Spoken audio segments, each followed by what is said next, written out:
Hi, everybody, and welcome to another edition of GLP's 10 out of 10. And today we have with us KC Wilkerson. Growing up in Texas, KC's lead into the entertainment industry started when he decided he wanted to be a rock star. When he realized that learning and playing music wasn't really his thing, KC turned to his next passions of art and architecture, which eventually led him to start his career as a scenic artist. But that all changed after going to see the Police in concert one night, and lighting was what he wanted to do from that point on. After graduating college in a technical theater program, he moved to California and got a job at Disney as a stagehand. Now, if nothing else, you can say that KC's career has seen some variety as he's designed for plays, musicals, live concerts, club installations, architectural, crossover architainment, and large-scale spectaculars. Now, having been with Disney for just over 27 years, he's risen through the ranks and now has the title of Principal Lighting Designer for Disney Parks Live Entertainment at Disneyland Resort. He and his team are responsible for the spectaculars, the shows, the parades, and much more besides in both California and Hawaii. Throughout his long stint at Disney, KC has also taken every opportunity to light shows in his spare time, and has racked up a long list of credits at venues across Southern California and beyond, including a production of Wicked in a cemetery. KC is the recipient of 4 Ovation Awards, 3 Stage Scene LA Awards, 2 LA Drama Critics Circle Awards, and a Garland Award, amongst many others. Welcome, KC Wilkerson. Thank you. Thank you. That's impressive. 27 years. 27 years. Yeah. I started as thinking basically that I was going to be a stagehand for the summer, that I was going to have a summer job. And so I'm essentially in my 27th summer of my summer job. It is still a summer job. I just sort of fell in love with the place and the people and the projects and the ideas and the passion and the creativity, and I never left. Great. That's just phenomenal to start from that small part-time, seasonal. Yeah, part-time. No, yes, totally seasonal. You're going to come in and operate a follow spot for the summer, right? Yeah. Now look at you. I mean, reading out your title, it's almost like you need a postcard to write it on rather than a business. Well, but it's still not as cool as being a rock star, right? I mean, right. That's right. As long as you're the guitar player, not the bass player. Always wanted to be the guitar player. Right. Always. That's the one. That's just, I think, obviously what there isn't worth knowing about themed entertainment, then you probably don't know it, right? It's it has been a long time, and there's a lot of learning. One of the things that I really love about the opportunities that we have within the company is that we're not tied to a specific way of working, and we're not tied to a specific genre. We have cruise ships that have theaters and nightclubs. We get to do some architainment work with character photo locations. We have concert and club experiences in the parks. We have live shows in the park. We have these giant spectaculars that we do. And so you really get to flex your creative muscle across a wide array of genres and not be tied into one thing. And that's good for me. It's like for somebody that gets, it's not that I get bored easily. It's just that, if you do the same thing day in and day out, it can never be a banker or an accountant or anything, as much as we need those guys. I would much rather be sort of at the whim of the production schedule and whatever cool project comes up next, wherever it is and whatever it requires me to do. And there are times that you jump in and do it. And there are other times that you have to rely on advice and expertise from others within the company. So we have a great working relationship with our group in Florida.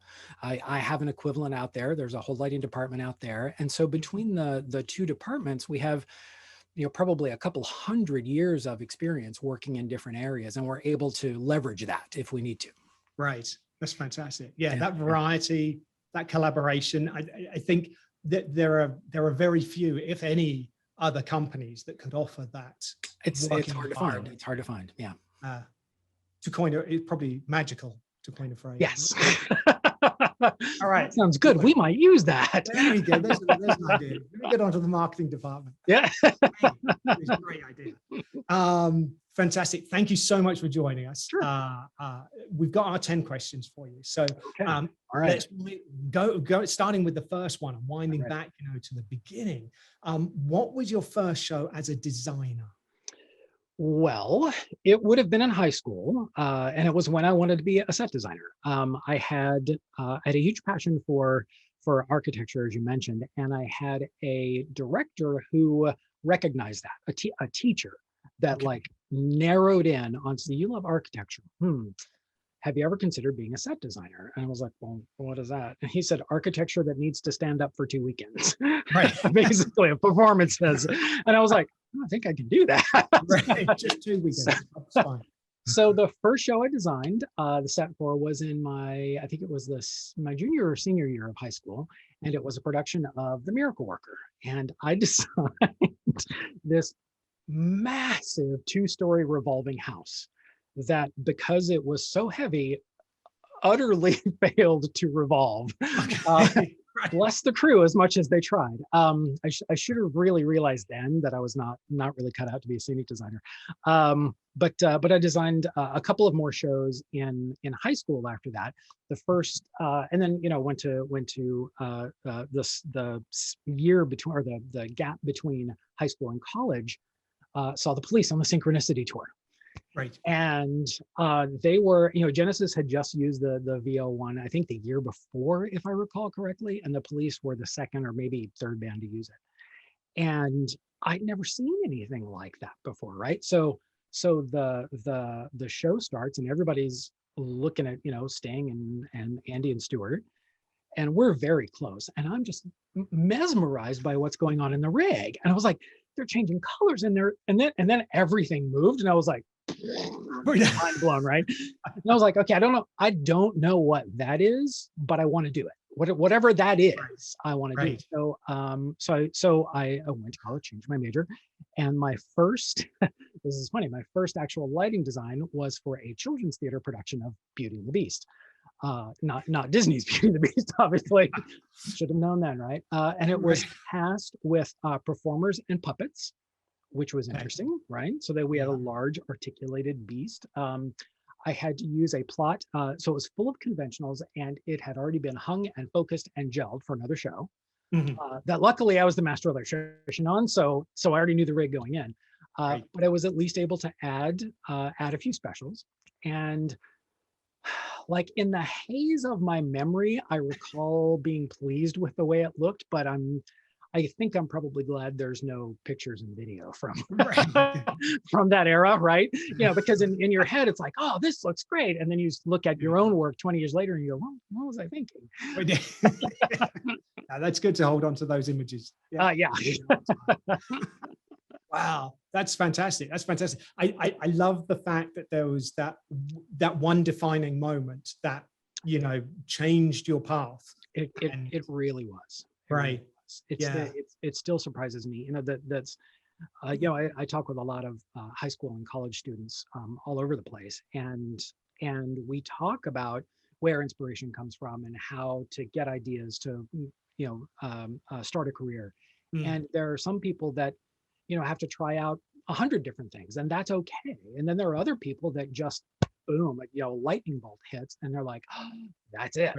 And that's what happened to me. I was really lucky. It took me a while to ultimately get to it, but I was really lucky in that I had that inspiration early. I think very few in our industry ever have a straight line. It's always a windy path where you end up being, right. all sorts of diversions that may not make much sense at the time, and then all of a sudden you're like, oh, I'm glad I did that, because now I know. And that's right. It all helps. Yeah, truly it does. Obviously, since your days in high school, and I must say that's an ambitious first project, 2-story revolve for your first scenic design. I mean, go big or go home, right? Right. Exactly.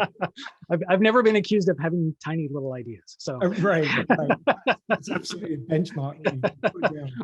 Of all of the things that you've produced and been involved with and created, I'm sure so many of them just went absolutely smoothly. But perhaps have you maybe had a couple of kind of spinal tap or sort of embarrassing moments where things didn't quite go according to plan? Yeah. So I have one that is just supremely embarrassing to me that I'm actually going to tell. I don't think I've told this story publicly. So I designed a production of The Who's Tommy for a local theater here in Southern California. And I had decided that since it had been a while since I programmed, I wanted to program the show as well. Right. Media serve. This was 2010. And I really hadn't had a chance to play with media servers hands-on because at Disney, we have programmers that we work with, and we try to keep the division in Anaheim separate between designers and programmers. So I hadn't hands-on for a while, and I was like, okay, this is something I really want to take on. And we'd been all the way through technical rehearsal. I think we were in our second to last dress, and we had finished, and I was saving the show. And this was back in the day when you're popping in a disc, saving a backup, popping in a disc, saving another backup, and which is not that long ago, right? And while I was saving, I noticed the console was just making this weird little noise. And I decided, you know what, whatever, because it got to the end of it and said file saved, right? Great. Right. I think we know where this is going. So I come in for the next night, which is our final dress, and I pop the show in, load show, yes, and the show is not there. And so I go to the backup, and it's not there. And I go to the backup of the backup, and it's not there.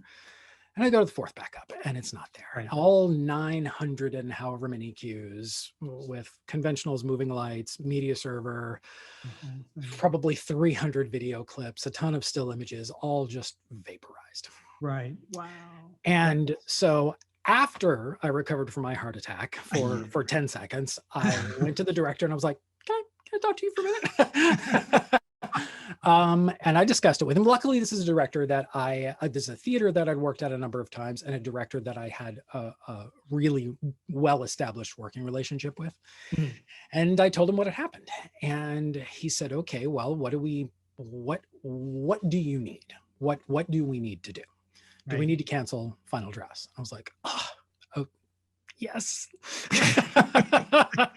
And he was like, you know what? The reality is cast could probably use a night off anyway. Could we do some scene work, et cetera, et cetera. There were a bunch of different ideas that we talked about. Right.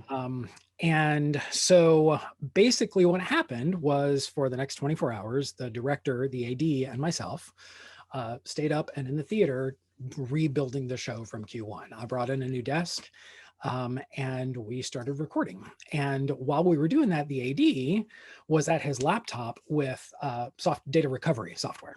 Okay. Going through the disks, trying to get as much as he could off of the backup. Right. And ultimately, after about 12 hours, really, he came through. And we had one disk that a good portion of the data, like an amazingly good portion of the data, could be recovered. Right. Wow. So I saved the show we had been re-queuing 100 times. Right. And then put in the disk, we crossed our fingers, and the show loaded. Wow. And so we had the show, we saved it, got rid of all the disks, put in a bunch of new disks, resaved, again. And then went through and started looking at each cue and trying to figure out what was missing. And Tommy's a dense show as far as you can cram a lot of stuff into that show technologically, these days especially. So there were a lot of cues, but I had to rewrite probably 20 to 25 cues ultimately in the end, which is pretty amazing. But because of my mistake, I had placed the company in the awkward position of facing an opening night without a final dress. Right. And luckily it all went well, but I was embarrassed. I was mortified. I was just horrified that I'd made such an amateur mistake, right? That it's like I should have paid closer attention. What is that noise? But you're looking at the desk and it says show saved. So you just take the technology for what it says. Yeah. Yeah. Yeah. But Yeah. but you know what, I think the lesson there is that I went to the director immediately and Mhm. didn't try to sugarcoat anything. And I was just like, look, this is what had happened. Right. And this is, and we had that discussion about how we could fix everything. And I think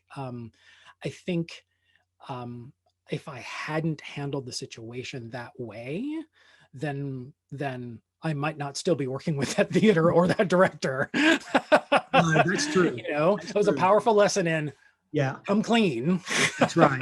Own it. be transparent, own your mistake, Yeah, and figure out how to fix it, right? And that's right. luckily we had a bunch of ideas and a bunch of smart people to jump Yeah. in and figure out how to fix it. So that's easily, oddly enough, that's actually, I mean, that's one of the very worst personally for me. I can imagine that moment when you realize that there is nothing there, no matter where you look. That's a heart-dropping moment. Yes, it No, is. I'm just like, I went gray and I started sweating and I was shaking. I'm just like, no, this can't be happening. it was Wow. truly an awful moment. Very. And a lesson to be learned, I guess, for everybody is the importance then of Yeah. backups and backups of backups and just making sure and Yep. go with your gut. If the desk makes a funny noise, then Then with your pay gut. closer attention. Yeah, that's right. That's right. Phenomenal. What great. That's a great learning story. Fantastic. Obviously, you've done so much over the years. What would you say is the best piece of advice that anyone's ever given you, professionally or otherwise? I think okay, well this wasn't yeah, I'll tell you, this wasn't advice to me directly, but it had occurred in the context of a production meeting. It was Okay. earlier in my career at Disney. We were working on a fireworks show that had a bunch of different other elements. Our fireworks shows aren't just about fireworks. There's lasers and lighting and fog and fire and sometimes water. Mhm. And the creative director had pitched this amazing effect involving fire. But as we went through development, it became clearer and clearer that time, money, and technology were not going to make it achievable at that time. Okay. And so the production team we're in a project update with the vice president of entertainment at the time. And he quietly listened to each person's perspective. This was very collaborative. And every member of the production team was sort of bending their brains around how we could achieve this one effect, because we all thought this is the effect that delivers the moment. This is the ooh, the the wow that we're looking for and really supports the story. Mm. And so once everyone finished speaking, he was silent for a moment, and then he said, "So, what is the story about at this moment?" And all of us just just sat there for a minute, because we'd been working so hard on this one thing that we had sort of lost sight that there were other ideas to consider that could support the narrative and still deliver the effect that we were looking for. Okay. And that question inspired us to expand our thinking, right? Mm. That was over 20 years ago, and it's a question that I ask myself practically on every show when I get stuck, right? Right. What is the story in this moment? How am I supporting this narrative? And Mm. the narrative can be a theatrical script. It can be a piece of music. It can be, Right. the grand opening of a new land. There is always a story. Yes. So that's really become one of my guiding questions. And I think there were probably two other things that I took away from that encounter. And the first is that you have to have a third party sometimes, someone that you can check in with. It's not maybe so deeply in the weeds with you, Okay. right? To help Yeah. you do a gut check, right? Right. And then the second was actually a lesson in leadership, and that listening is key to being a really good leader. It's I always joke, it's the Captain Kirk method, right? You encounter an obstacle, you engage your experts, you listen to them, you do a gut check, and then you make a decision. And Right. then you proceed with that decision. Yeah. So while it wasn't advice directly to me, it was advice that has significantly helped me and informs a lot of the things that I do to this day. Right. That's phenomenal though. That is absolutely brilliant. And it's all, yeah, all accurate, very, very relevant. Yeah. Keep in mind where the story's going, because everything we do is always supporting that a story. Yeah, and it's weird. There are sometimes, when you're I had an encounter with a young designer a few years back, and it was an odd situation. I had been brought in to offer some advice. Okay. Right. And when I say young designer, this is a very young designer on one of their first projects. It was a small theater show. And there were some communication issues between the director and the designer. And there was one moment that I had suggested, there's the narrative is that we're narrowing down on this female character. Everything is receding into the background except for her. From a narrative standpoint, we can do that with lighting. And you may want to have these two movers that you have elsewhere just do a very, very slow, subtle move into her and just give her a little bit of halo as she finishes the song. And the designer said back to me, there's nothing in the script that suggests that. And I was like, listen to the music. Your narrative doesn't have to come from the words. It doesn't have to come from the choreography. It doesn't have to come from stage directions. It can come from music. It can come from a single move, a character turning their head, right? That's all narrative. And yeah, and she disagreed with me and didn't want to change it. And I'm like, okay, your show. My name's not on this. Yours is. But when you listen to the director, and this is a director that spoke in very artistic terms. There was a lot of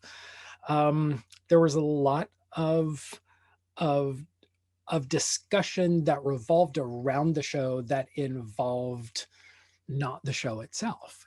He's a very abstract director. And she had maybe perhaps worked with very literal directors before. I don't know, but it was one of those moments where I had never really clarified it to myself that narrative can come from anywhere. I heard it sort of coming out of my mouth, and I was like, oh yeah, that's right. I do believe that. I was listening. That's right. Yeah. And attention. That's very true. There are so many different elements that come into any production. Yeah, well, and even when we're doing stuff at Disney, there's everybody goes, well, what's the story? The story's kind of simple. It's fireworks, or it's a spectacular, or whatever. It's like, well, yeah, but that doesn't mean it's not there. The video team comes up with a piece of content that has a blue wipe that happens from bottom to top. Well, I've got lighting above that. I can take that blue wipe and continue that up, onto other surfaces or into the sky or whatever. And they may be following the music, and that music might have inspired me to do something, but now seeing what the video team is doing, and we work very closely together with the content creators. Yes. Because so often now I'm taking my color cues from video, my color inspiration, that you are inspired by the creative and technical work that others on other teams are doing. Right. In addition to the narrative. Yes. Again, it comes back to that collaboration that you mentioned before as well. And that how important that whole aspect is. Yes. Especially in an organization like that, where you have so many different elements. Yes. Fantastic. Okay.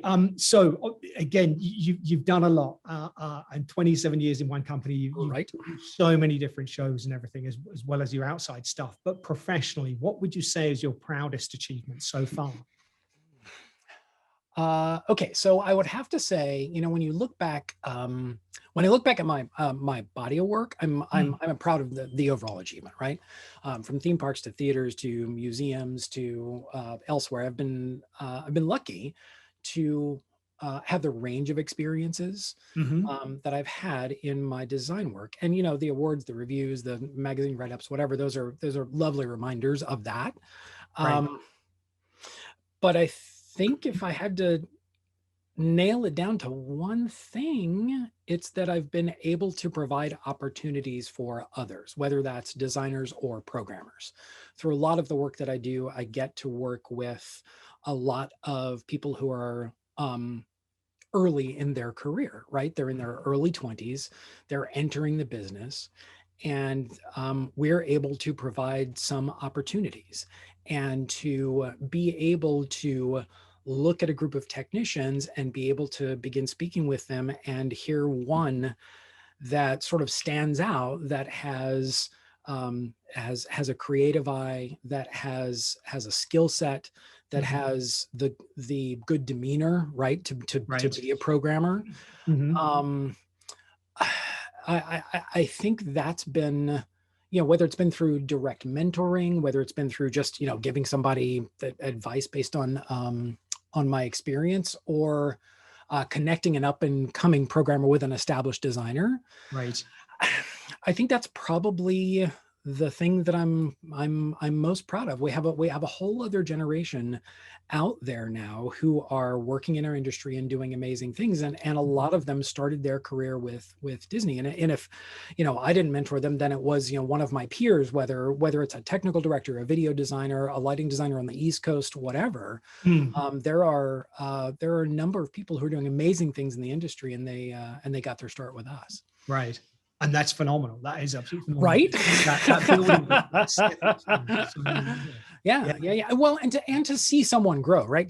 You put them in front of a smaller console with a smaller rig, and part of it is giving a little bit of direction, and then the other part of it is going, come up with stuff on your own. I want to see what you're capable of. Here's a minute of music. Go do. Yeah. Right. And coming back and being able to look at what they have done and be either surprised or amazed or have to give critique. Right. And it has also surprised me how ancillary activities feed into someone's programming ability.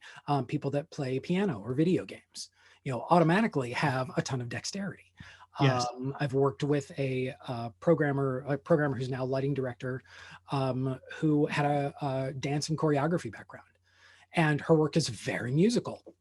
Surprisingly, right? Right. She programs a lot of fountains, a lot of moving lights, and they all have this beautiful balleric feel to them. Right. And that's not surprising given her background. And so seeing what each individual can bring to their programming or to their design work based on not entertainment or not lighting is fascinating as well. Right. And being able to help guide that through to the next level of their. Yeah. Wow. There we go. Something very much to be proud of. Yeah. When you're not, on site or in Hawaii or one of the other locations, what do you normally do in your downtime? A lot of things. I'm an avid photographer, which is I find to be fairly common amongst lighting designers. It must that whole light thing, right? And I have been for decades. So I shoot and create new work as often as I can. During the pandemic, I've moved more into creating digital art. Art that I can do at my desk, whether that's with Photoshop, Procreate, Illustrator, which I had to take a bunch of classes in because it was kicking my butt, and is still not the easiest program for me. But I've really taken the time during this last year to jump in and try to learn new software, and not necessarily things that are directly related to lighting. A lot of it's related to video because, like I said, we work very closely with our content team. So I wanted to dive in more into After Effects and into Premiere Pro. And if not to be a creator myself, then to be able to speak more effectively in a technical way to our people who are creating content. Let's see what else. I do a fair amount of. I try to stay healthy. I walk 15 miles a week. Do some strength training a couple days a week. I'm the cook in the family, so cooking relaxes me. Like it's a total de-stressor. Okay. So I'm always like on the internet hunting for new recipes. Rest and relaxation. We love to go, throughout Southern California. Maui is a destination for us. Can't wait to go back to Europe. Right. I'm really waiting for that. But I think probably the thing that I miss doing the most is a lot of what we do in our downtime, which is go to see shows and concerts.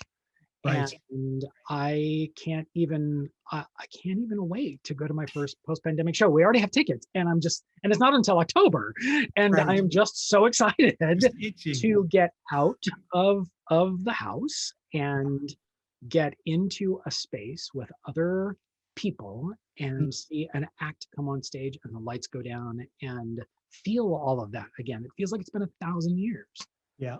No, that's right. It's going to be, the hair's going to stand up on the back of your neck. Yes. Goosebumps and everything like that. It's gonna be, Absolutely. Absolutely. I think it's going to be incredible whether you're the guy behind the desk or whether you're the stage manager at the side of the stage or as an audience member, whatever. That first show experience back at it is going to just be phenomenal. Yeah, we're all going to be just weeping buckets, probably. Right.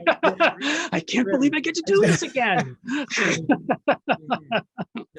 Oh, that's great. That's absolutely great. That's a great set of pastimes that you have. It's something to keep no matter what the weather. I get and it's not that I get bored easily. It's just that I like doing a lot of things.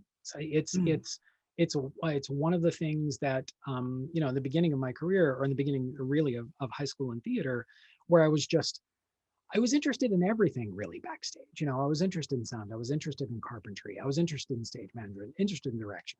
Right. And so I've all these little side passions that if I have the time, I engage in. Right. Perfect. There we go. That's brilliant. Obviously, you work in these different locations. Yep. You've traveled around the world and done so many different things. You mentioned, museums and other kinds of things. Yeah. You've had projects going on with. Would you say that out of all the places you've worked, would you say that there's a best venue at all? So I personally, I love outdoor amphitheaters. Okay. Like I love sheds and concert venues. I loved the old, the Irvine Meadows Amphitheater, may it rest in peace, here in Southern California. In addition to seeing a bunch of shows there, we did a Disney tour back in the early 2000s that we did a summer run through sheds for the Disney Channel as a promotional thing. And I loved the vibe of Irvine Meadows, and I loved Meriwether Post Pavilion in Maryland. It's set, or at least at the time, I don't know what it looks like now, it's set in like 40 acres of woodland. And it just has this sort of like late 60s, like total hippie vibe to it. And and the crew was awesome. And everybody was just laid back. It wasn't the most difficult tour in the world to begin with. It wasn't a huge rig. It was like 3/4 of a truck worth of stuff. Okay. But it was just, it just had this great vibe to it. And you could stand on stage, and when we were doing the focus, you could look out up to the lawn, and beyond the lawn, it's just packed dense with this beautiful grove of trees. Okay. And there's all these hiking paths and everything. So on the break between sound check and show, I'm like out doing hiking on the paths. I've got my radio, it was fun to work in. And I think from an audience perspective, there's something magical, to use that phrase again, about that, right? About being together, seeing a show or a band that you love, warm summer air under the stars. I mean, it really doesn't get much better than that. That's true. That's very true. And I love you mentioned museums. I love working in the Huntington Museum. The people there are just so incredibly passionate about art, obviously, and they are open to new things. Which is in the museum world can be tough finding. There's a very conventional mindset in the museum world, especially regarding how things are lit. And the Huntington really is open to the new, and they're open to being theatrical when the exhibit calls for it. So I've done several projects with them that I truly love. But those would be the big ones. There you go. Fantastic. And Disneyland, there's not really one venue at Disneyland, because the joke is that we do sort of theater, use equipment that's kind of rock and roll, and we put it in a place that was built to handle neither one of those things. Right. so so there's all sorts of places within Disneyland that I love, but obviously that's my favorite. It's a bit different. Let's just give it Disneyland as a whole, of course. Right, as a whole. Yeah, right. Fantastic. Musically, if you were to go through lockdown, really only having one artist or one album that you could keep with you, who would that be? Oh, Mark. I'm sorry, only one. This is an extremely difficult question. Okay, this is, I think I'm going to surprise myself with this answer. That we went through quarantine, right? So, but I'm going to preface this with, there was a lot that happened during quarantine, right? I mean, we lost Eddie Van Halen. Yes. And so I went back and revisited their catalog for a little bit. And I keep up with a lot of newer artists. I like Halsey and pretty much anybody that comes up on the Spotify playlist. Okay. And I'm constantly going, who is this? Who is this?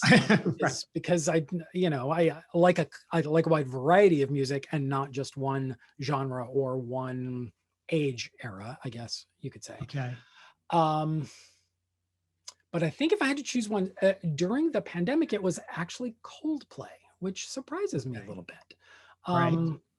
And I think it's probably because at the beginning of the pandemic, we watched the was the stadium show that they did for Head Full of Dreams. I think was the name of the album from Sao Paulo. And it's brilliant. I mean, like it's an amazing show. And I'd never been a big fan before that, but that made me want to explore their catalog more deeply. Okay. And during the quarantine, I also had a significant health scare that required some extensive treatments. And I really wanted to remain optimistic, which, in 2020, there was COVID, and then there was the industry collapsing, and there was my own health, and there was getting furloughed from work, and the US election and political unrest and all of that. Yeah. And so I found a lot of, I think, positivity and optimism and inspiration in Chris Martin's lyrics. So my Coldplay playlist has gotten a thorough workout over the last year or so. And I wouldn't have said that a couple of years ago. I'd sort of, no offense to any of the guys, but I just wasn't a big fan. Right. And now I can definitely really appreciate what they bring to the table. Yeah. Well, that's fantastic as well. And obviously, as you say, 2020 was a big year, but obviously more so for you personally. But yeah, finding that link, that connection, to something, and positivity was absolutely what everybody needed. So there we go, Coldplay. I should go take another listen and see. My second runner, because by the way, there's a list a mile long. The second runner-up was probably another British band, Elbow, not quite as well known as Coldplay. Right. They're from Manchester. They're amazing. So that they would probably normally be my first choice, but their lyrics get a little, dark and that happens with most bands. Sad, and I just didn't want to be dark and sad last year. Right, so. There we go. Perfect. So they just got eked out by Coldplay instead. Yeah. Right. Fantastic. We'll take that. Coldplay it is. Now, if you were able to travel back in time and go and visit the teenage Casey, and offer one piece of advice, what would that be? Okay, well, I'm going to have to offer him two pieces of advice, because the first would be get rid of the mullet, because when I look back at pictures of me in high school, right, it was the unfortunate early 80s. Okay, so but for a real answer, I guess as a huge music nerd, I think I'm probably all my life been a frustrated concert LD. So I would probably, I'd probably still chuck it all and actually go on the road with the right band. But way back then, many of the theater people that I was surrounded by were about theater only, right? It was you were just going to be a theater practitioner, not necessarily a lighting designer that can, work across all genres. And it really took me a while to realize that opportunities for those of us who work backstage are everywhere, right? I mean, I mean, Right. there's concerts and clubs and festivals and cruise ships and theme parks and museums and restaurant and retail and other architainment. The list just sort of goes on and on, depending on what area backstage you work in. So I think what I would say to myself is open your eyes, that there's more out there than you think there is, and that you don't have to dream about being a concert LD. Just find a band and get to work. Right. Go out there. That's what I would say. Awesome. Go. And ditch the mullet completely. Right, ditch the mullet. Always remember, ditch the mullet. That's the first. That's the number one. There we go. Right, that's brilliant advice on both counts. On both counts, right? I've clearly ditched the mullet. I've not had a haircut in like my spouse just like every now and then just takes the razor and That's right. because the mullet is never going to be seen. I've never had a military buzz in my life. I've had 3 during the lockdown. That's a whole new look. It was a time to try things, It's a new thing. I don't particularly love it, but it's a new thing, and it's so easy to deal with. Perfect. Okay, so our next question: if you were able to sit down for a cup of coffee with any one person at all, either living or past, who would that be? You and the difficult questions. Okay, if I'm truly limited to one, I'm going to say Gustav Eiffel. Okay. Architect and creator of many things, but obviously the Eiffel Tower, probably first and foremost. I have a photograph that's hanging on the wall above my desk at work, and it's a composite of the Eiffel Tower through all the stages of construction. Right. And what I find fascinating is that he was convinced that it was going to be an epic, iconic landmark, right? Okay. And everyone else who saw it, everyone else in Paris who saw it, derided it as being a grotesque monstrosity and that it would defile the face of Paris. There were protests about how ugly it was, and it took quite a while for public opinion to change. And I think there's an important lesson there, and that's to stick with your vision, right? And that's what that photograph reminds me of. It doesn't matter what other people think. If it's truly coming from you, then it's going to be original, and only time will tell whether or not you were correct, right? And I think the other thing that strikes me about that reminder is that in order to build the tower, they had to invent new construction techniques. So there were many detractors that said it was impossible, that said it would never be finished. And I think the lesson that I take away from that, being a production person, is that while it may seem impossible, and while there may be setbacks, and while there will be moments you just want to throw up your hands and go be a barista, right? Whatever you're going through now will eventually end. The show will eventually open.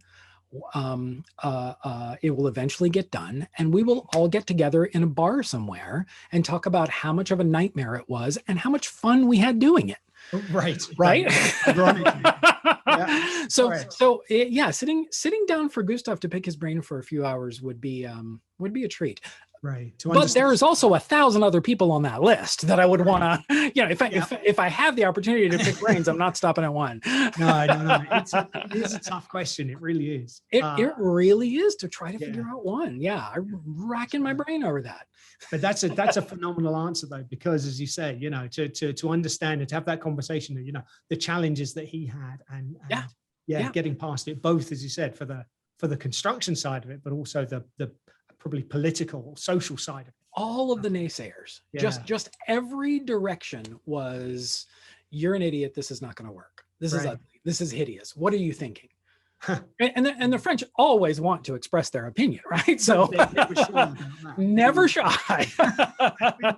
And they turned on one of their own, and they were like, it's going to defile Paris. And now it's, probably the most photographed architectural structure in the world. Yeah, absolutely. Yeah, fantastic that he succeeded in getting through with it. Interesting tidbit of trivia about that. Do you know that the lighting design on the Eiffel Tower is copyrighted at night? And so if you take a picture at night of the Okay. tower, it is technically owned by someone else, that copyright. How crazy is that? That's incredible. I did It's not the know that. only lighting copyright in that way that I've ever heard of. I would love to know if there are more out there. Wow. Yeah. I never knew that at all. That's an Well, interesting thing. France. Here I we mean, go. I'm a Francophile. I love the French. I Great. go. I love the French, but still, come on. Really? Trying to copyright. Yeah. That's too much. That's too much. Copywriting a bunch of strobes? Okay. That's right. Wow. Incredible that they could get away with it. But, you know, Right. like, It may not be copyright. It may be trademark. I may be confusing the two, but it is one or the Right. other. So there's some either protection. way, it's odd. That's bizarre. That's very bizarre. All right. Okay. We get to our final question. Oh, okay. Yeah, that's right. It doesn't take long. Yeah. So the final question is, once we're finished with the interview, your phone's going to ring and it's going to be Team USA. And they're calling you up for the Olympics. Now, it could be for the summer games or it could be for the winter games. All right. But the question is, what's the sport they're going to call you up for? What would you like to have a go at? Well, they have a wrong number because Right. anyone who has seen me do anything physical will testify that the sporting gene is quite clearly a recessive one in me. But if I had to choose, it'd be doing the Summer Olympics, and I would say it would be in swimming or diving. I did a lot of that when I was a kid. Mhm. So I will be happy to compete, but the team should know that I'm going to disappoint them deeply. Right. Well, I'm sure you could show that off with the diving, right? That's where it can go most right. disastrous. The bigger the splash, the fewer the points. Yes, exactly. Yeah, fantastic. Would you be going off the what is it, the 10 meter? I think I'd be going off the highest dive I could find. I'm not afraid of heights, and I used to Right. love the high dive. Yeah. Oh, there we go. Used to. Who knows what it would be when I get up there these days, right? Right. That was When you looked at it, 40 some years ago. So I'm just like, oh, maybe not. Maybe I'll just. What was I thinking? Maybe I'll just swim. Fantastic. There we go. High diver, KC Wilkerson. You're on the team. There we go. Ta-da. Casey, this has been absolutely fantastic. Thank you so much. Thanks for finding the time for this. Thank you for having me. Your insights have been just absolutely brilliant. They really have. Thank you. Thank you. Obviously, we look forward to meeting up again in person when the opportunity allows, and hopefully, that won't be too long now. It seems like we're so close, doesn't it? Does. Fingers crossed for a continued good recovery. Yes, indeed. Thank you once again, Thank you, and Mark. we'll see you soon. Thanks. I appreciate it. All right, bye-bye.